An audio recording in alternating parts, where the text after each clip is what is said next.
नेमक्या जागा सांगणं शक्य नाही, परंतु एक साधारणपणे अंदाज जो मी बांधतोय तो साधारणपणे एक 22 ते 24च्या आसपास महायुतीच्या जागा असतील आणि एक 24 ते 26 किंवा त्याच्यात अवतीभोवती, म्हणजे जो एक हाफ वे मार्क जो आहे 24 जागांचा, त्याच्यापेक्षा थोडं कमी महायुती आणि थोडं जास्त महाविकास आघाडी असं चित्र राहील असं मला वाटतं महाराष्ट्रातलं. भाजपनी या निवडणुकीत गृहपाठच केलेला नव्हता.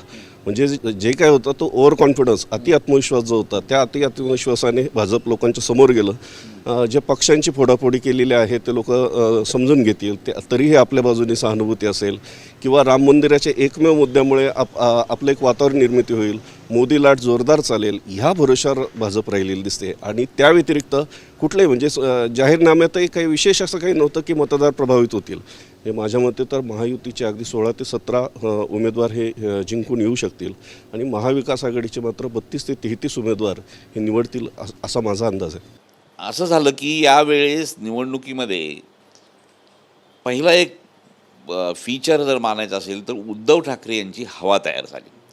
म्हणजे उद्धव ठाकरे यांनी प्रत्येक मतदारसंघामध्ये खूप परिश्रम घेतले. त्यांच्या भाषणाला एक विशिष्ट फ्लो होता आणि मुस्लिमांचं देखील मतदान त्यांना चांगलं भरभरून पडलेलं आहे.